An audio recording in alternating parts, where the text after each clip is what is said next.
The Biden administration has issued a very ironic warning, sounding the alarm over rising gas prices, saying that it threatens to hurt a now recovering economy. And he's calling on OPEC to increase production, get this petroleum out there. We got to make sure gas prices do not get too high. Now, the reason why I say it's ironic is because I think it's fair to say gas prices are the responsibility of the administration. I mean, he's the president. The buck stops with him. And more importantly, I think his policies have contributed to rising gas prices. But wait, the media says, fact check, Tim, Joe Biden's policies did not lead to rising gas prices. See, Joe Biden got rid of the Keystone pipeline, which would have streamlined the process of transporting crude from the tar sands up in Canada and down throughout the U.S. And he also banned fracking on federal lands, certain public lands. But that has nothing to do with gas prices because that's a long-term project. And the real issue is there's a supply shortage. But hold on. The issue isn't necessarily gasoline. It's inflation. Consumer price index, it's at 5.4% growth. It's massive. We are seeing massive inflation. So yes, prices across the board are going to go up. And this is the invisible tax on the middle class. Don't let them manipulate you. You see, what they're saying is it's not Biden's policies on fossil fuels. No, I'm saying it's his policies on the economy. I'm saying it's Joe Biden's decision to keep printing money. I'm saying it's Joe Biden's extension illegally, the illegal extension of the eviction moratorium, which is driving mass inflation. And what do we see now? Shake Shack is raising their prices. What does that mean? If people need more money for food, they need more money to work. If they need more money to work, they need more money to transport gasoline, which means gasoline will become more expensive. And gasoline is one of the most basic components of our economy. Regular people need to fuel their vehicles to go about their business.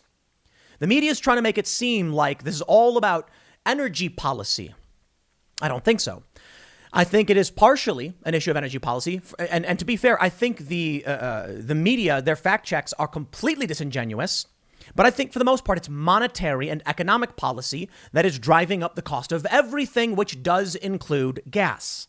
Now, of course, Joe Biden is saying we want more supply. OPEC, crank up those numbers, man. We need that crude. So it sounds like what he's really saying is if we get in more petroleum, more crude, we can bring gas prices down. And that makes sense. Increase the supply. And we do have a fact check from USA Today saying the gas prices are going up not because of Biden's policies, but because of high demand and low supply. But then we also have the media saying there's no shortage of gasoline. If prices are going up because of a low supply, isn't it fair to say that there is, to a certain degree, a shortage, which is causing a massive spike in prices amid a demand that can't be satiated? All right, fine. I'm sure their argument is, look, low supply doesn't mean shortage. Now we're getting into semantics. So this is the reality. The buck stops with the president. His economic policies are driving inflation. Look, obviously, everything's in dispute. I was going to say that's not in dispute. But of course, you've got establishment elements saying everything's better than ever. But regular people don't seem to think the economy is doing all that well. Now, we do have more independents in the past few days believing the economy is fairly good, relatively split between those who think it's fairly bad.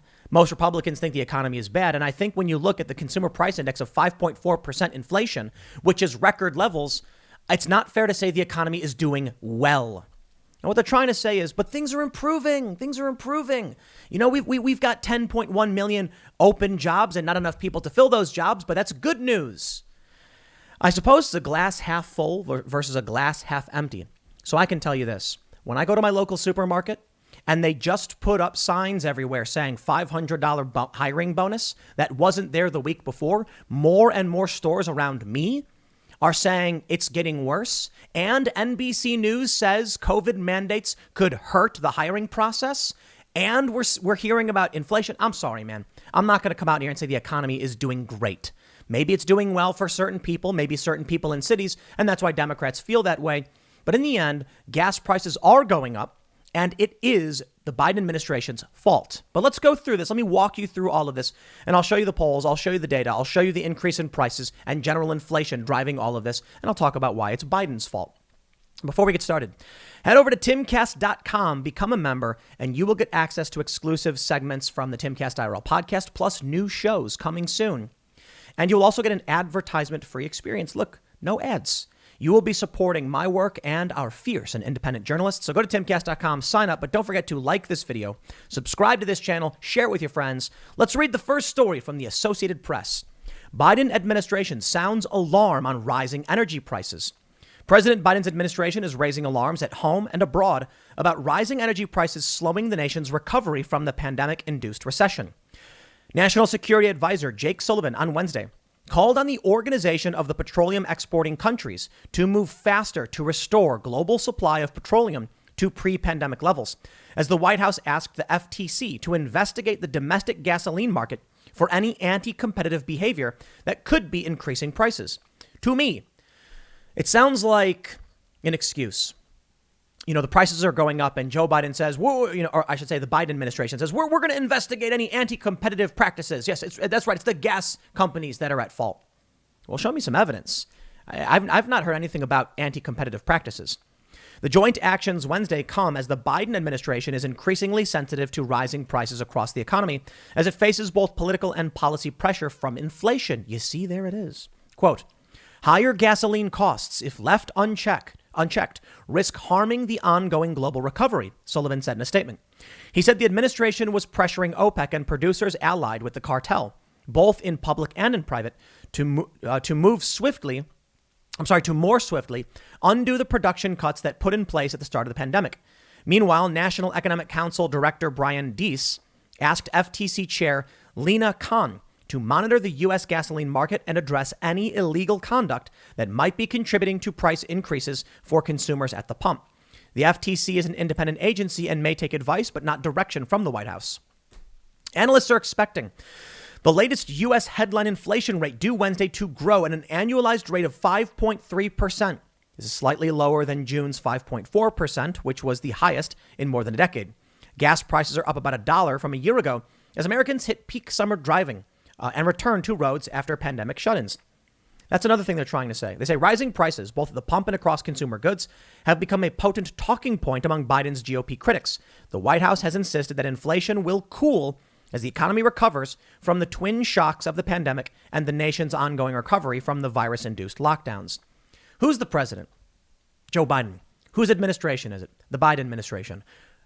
Who's in charge? Who am I supposed to say is responsible for what's happening in this country? Joe Biden wants the extended unemployment benefits. Democratic activists and politicians want the extended benefits. People are being paid not to work. We have more open jobs than available workers. Yes, inflation is hitting us hard and it's causing gas prices to go up. That's just basic math. Joe Biden's the one who extended, or I should say recreated, an eviction moratorium completely illegally, which is once again stagnating the economy and will contribute to driving inflation. But sure, Joe Biden's not at fault. From NBC. This is basically the same story. White House calls on OPEC to boost oil production as gasoline prices rise. Let's look at some of these here fact checks. We got one from June 10th. Fact check: rising gas prices due to high demand and low supply, not Biden's policies. The claim: Joe Biden is to blame for higher gas prices. Fact check: true. Not because of the Keystone pipeline necessarily, not because of banning fracking necessarily, which he banned both of, and I believe probably will contribute, but because of every other policy that affects the price of everything else. Look at the bigger picture. What they're trying to say is banning Keystone and fracking didn't make the prices go up. I don't believe that. Here's what they're saying. Look, Biden was sworn in on January 20th. When there already was an upward trajectory in gas prices. Yes, now look previously. There were upward trajectories before that led to downtrends. We see it's going down and then it goes up. So if we have gas prices at its lowest point in April of 2020, and then it starts rising, and then it goes down, and then it starts rising. Sure, maybe it could have gone up. Maybe it could have gone down. This is not evidence that it's not Biden's fault. That's them simply saying, well, it was going up a little bit before Biden got in office. Yeah, sure. And then he came with a sledgehammer and made it worse. How about that? I don't think Trump is completely absolved of any responsibility in his administration, but right now the buck stops with Biden. He's the one who's got these policies in place. They say Keystone XL and other Biden policies don't affect today's gasoline costs. That is incorrect, but let's read. Many critics point to Biden's decision on the Keystone XL pipeline as fueling the gas price spike. But experts say there's no such connection. Experts. Who? Why? You see, who am I supposed to trust? My favorite. I've got a fact check from PolitiFact where they say experts say it won't raise prices, but experts say it will. False. You think I'm kidding? I'm not kidding. They say even if construction was halted, the Keystone pipeline wasn't in operation and therefore wouldn't have an impact on current gas prices. That was something that would impact down the road. Right. Because speculators have no impact whatsoever on gas prices. Because when there is a major upset in the gas industry, people who invest in it say, I'm going to completely ignore the fact that Biden is banning fracking on public lands and shutting down the Keystone pipeline. Or maybe speculators will react based on that. There's a couple different ways to look at it. You can say they bailed out of the market with the loss of Keystone XL. There was a threat to the bottom line, and people said, I don't want to invest in the oil industry right now. But in actuality, many experts have said with the removal of the Keystone XL pipeline and the banning of fracking, the expectation is that supply will run low eventually and demand will remain high because demand doesn't stop for gasoline for the most part. I mean, in the pandemic, it kind of did because people weren't allowed to leave. But demand is there. Demand will grow. All this means that in the future, supply will be less, which means today speculators will buy, hoping that Biden's policies make gas per barrel, petroleum per barrel, worth more money, which means prices today are driven up by speculators. You see, what they do is they nitpick the tiniest detail. Here's my favorite. Low supply, they say. Court says the U.S. does not have a gas shortage. Now, this is from a month before that article, so maybe in the meantime, we did slowly start losing supply of gas. Or maybe their argument is, no, low supply and shortage are two different things. All right.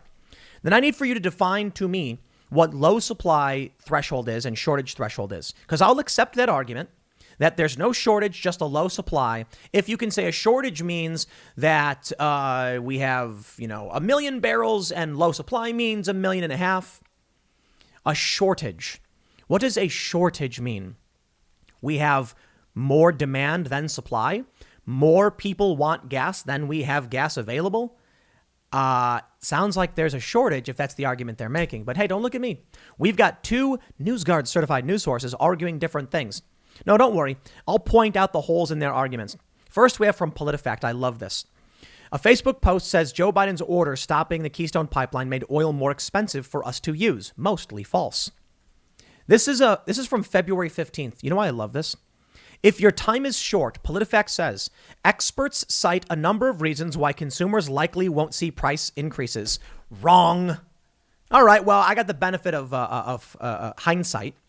Back then, on February 15th, this PolitiFact reporter didn't have the ability of foresight, so he could not have seen that prices are actually on the rise. And so much so that Joe Biden, his administration, is issuing a warning saying, OPEC, we need more gas, more petroleum.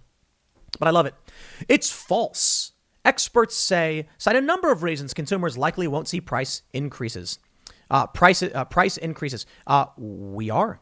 To stay competitive, Canadian oil producers may absorb the added cost of transporting oil by rail rather than charging U.S. refiners more.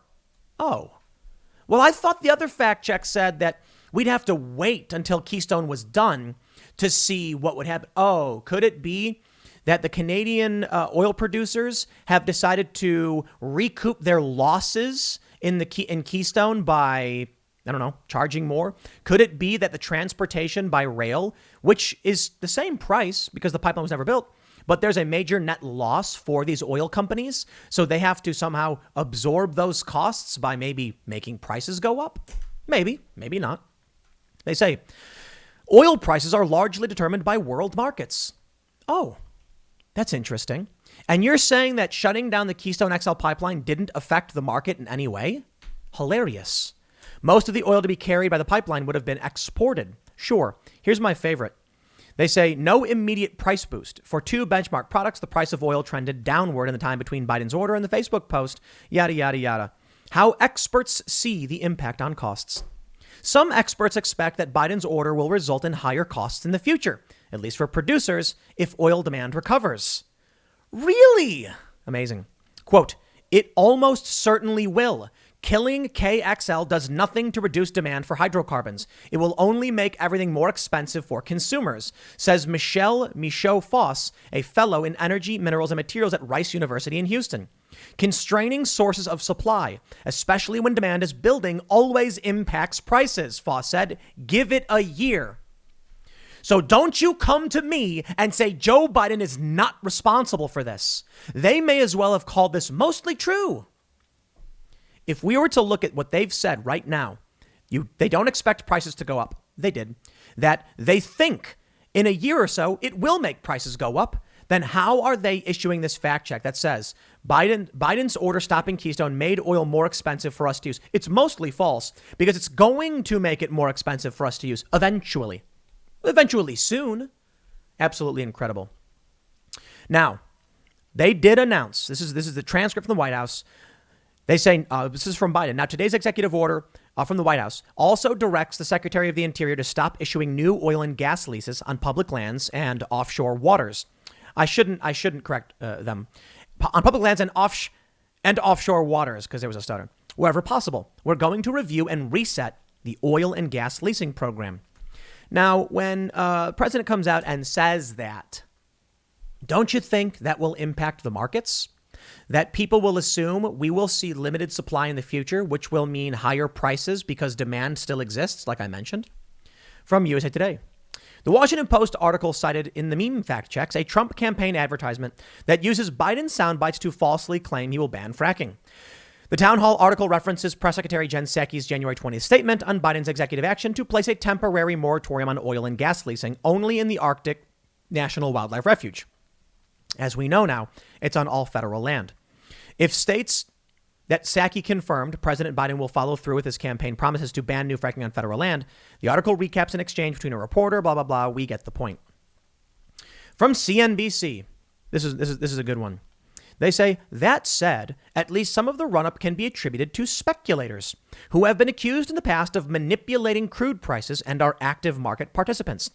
The latest data from the Commodity Futures Trading Commission showed speculators, who as a group haven't been short oil for nearly 2 years, loading up on bets that crude will continue to climb through positioning that was well below a multi-year high reached in late 2013.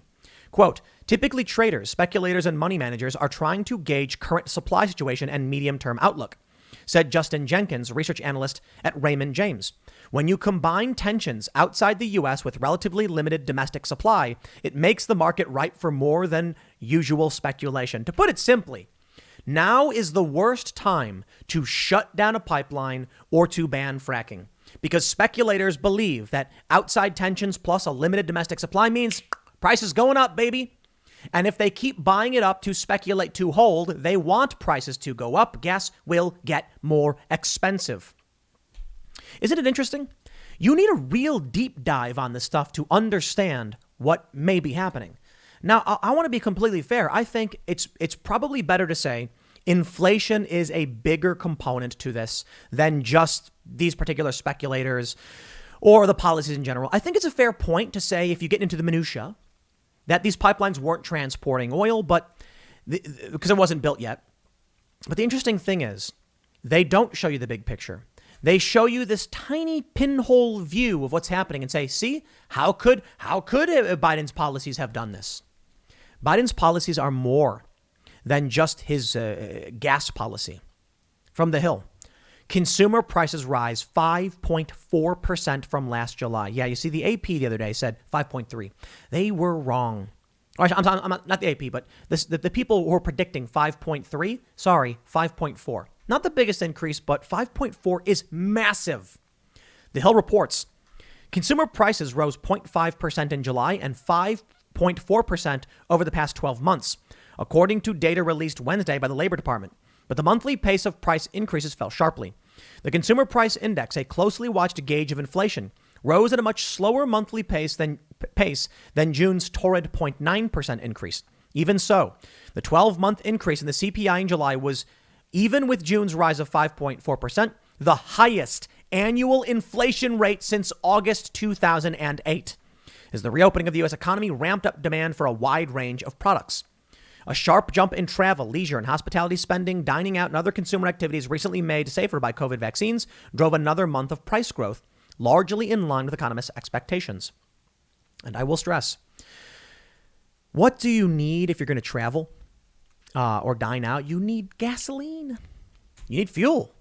Or I guess if you have an electric car, you need to charge it. And our electrical grid is mostly powered by coal or other fossil fuels, not enough by renewables, in my opinion. But just goes to show you, wow.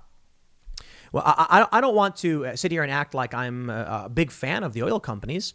I'm not a big proponent of Keystone XL. I just think you need to be honest with people. Hey, I'm Joe Biden. We're going to shut down Keystone XL. It means the supply will likely be limited. Speculators will take advantage of this, hoping for an increase in the cost of gasoline due to a consistent demand and nothing to relieve those pressures. So yeah, it will hit your pocket. Just say it. What's wrong? You can't be honest with your constituents? Look, many people argue Keystone is actually safer, that transporting oil by rail is more dangerous. There are more oil spills. I'm not an expert on all that stuff. I don't know for sure. I'm just pointing out, don't come to me and lie and claim that this has nothing to do with Joe Biden. It has everything to do with Joe Biden because he's the president. The buck stops with him. Now, my friends, this is a dark, dark day.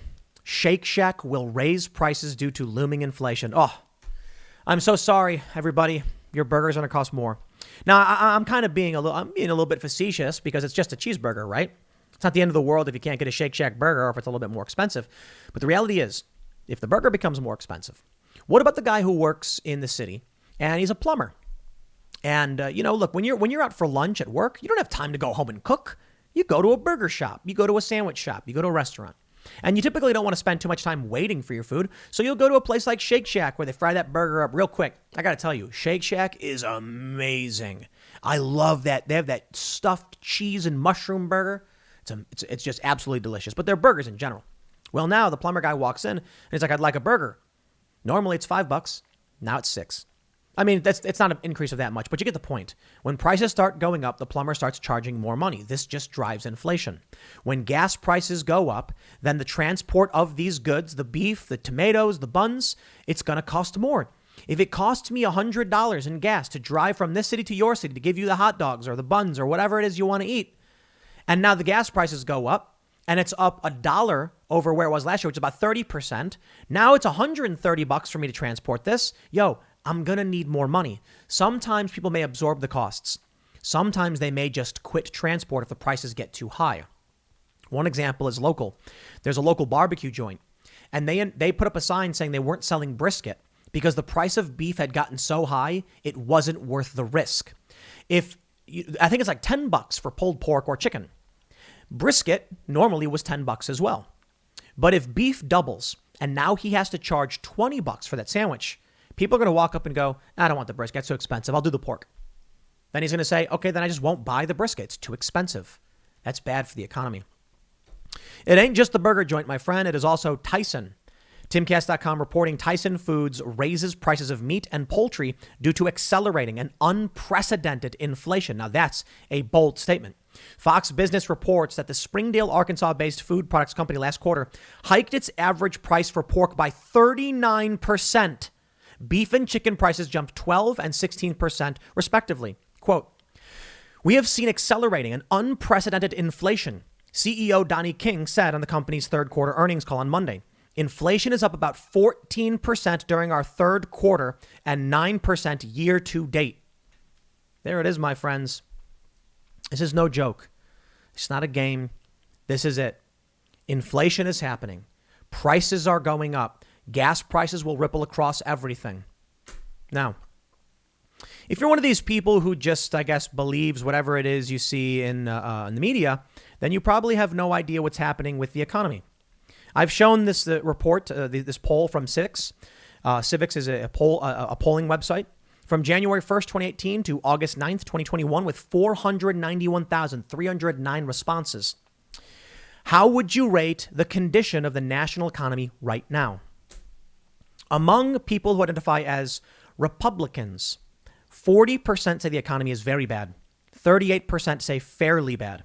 17% say fairly good. 3% are unsure. And 2% of Republicans say it's very good.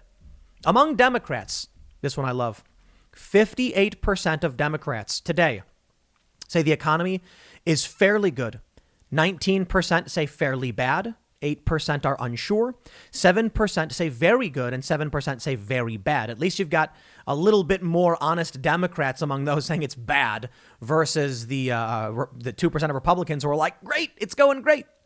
Now, who are these 7% of Democrats saying things are bad? I'd have to imagine it's like working class Democrats and probably leftists. Leftists who identify as progressive Democrats who recognize the system ain't working.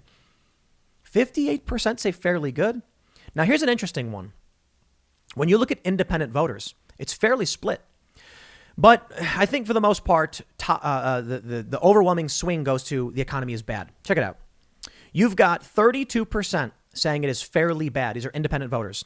31% saying it's fairly good, but 27% saying very bad. That means 59% of independent voters think the economy is to a certain degree bad. And only 34% of independent voters think the economy is in any way good. 3% of independent voters think the economy is very good. We got to do something about this, man. The reason why Democrats probably think the economy is going well is this is why I'm showing you this poll. It's baked into exactly what I've been talking about.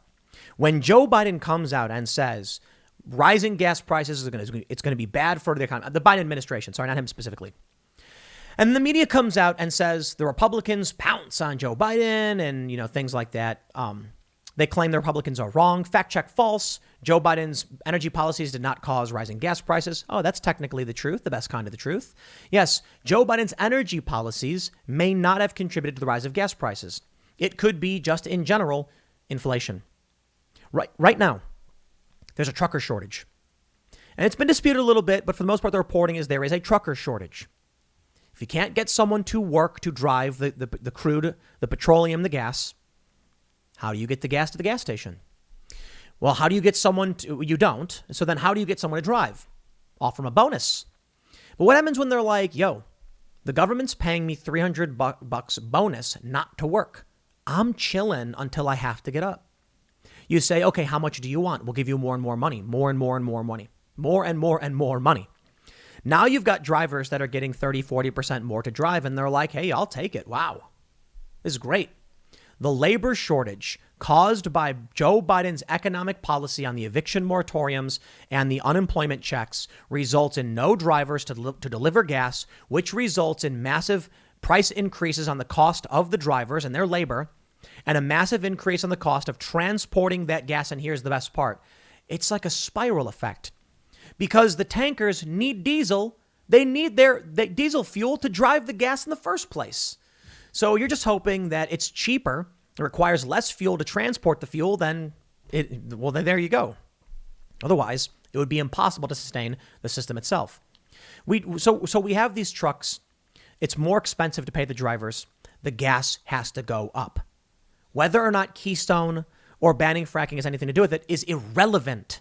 But when they don't tell you that, when the fact checkers just say rising gas prices due to high demand and low supply, not Biden's policies, you need to ask why there is a low supply. It's because there's no drivers. Why are there no drivers? We're in a labor shortage. Why are we in a labor shortage? Partly due to the fact that Joe Biden is paying people not to work.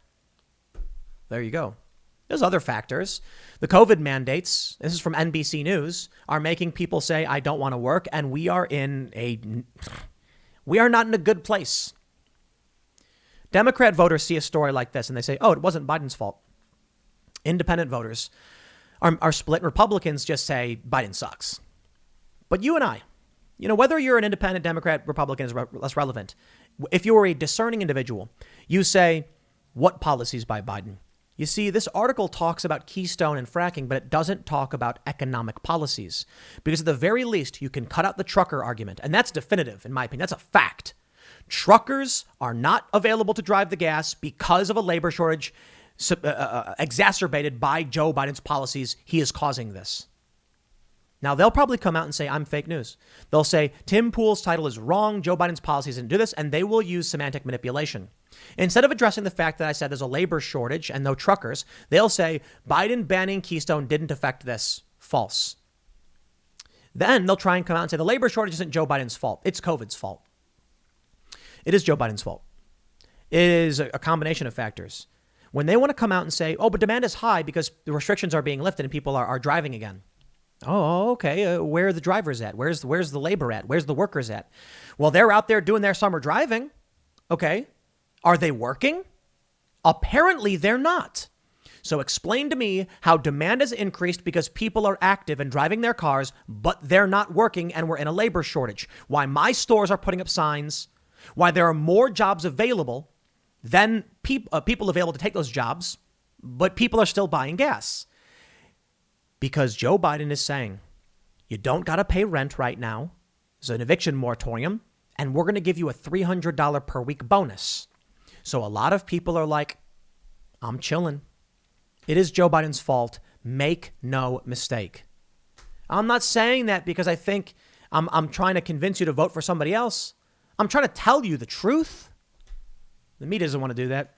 They'll just probably say that what I'm saying is fake news. But I tell you this is a 31 or 32 minute long video. You want to address anything I've said in this video and claim it's not true, by all means, please do so. But this is an analysis, opinion, argument.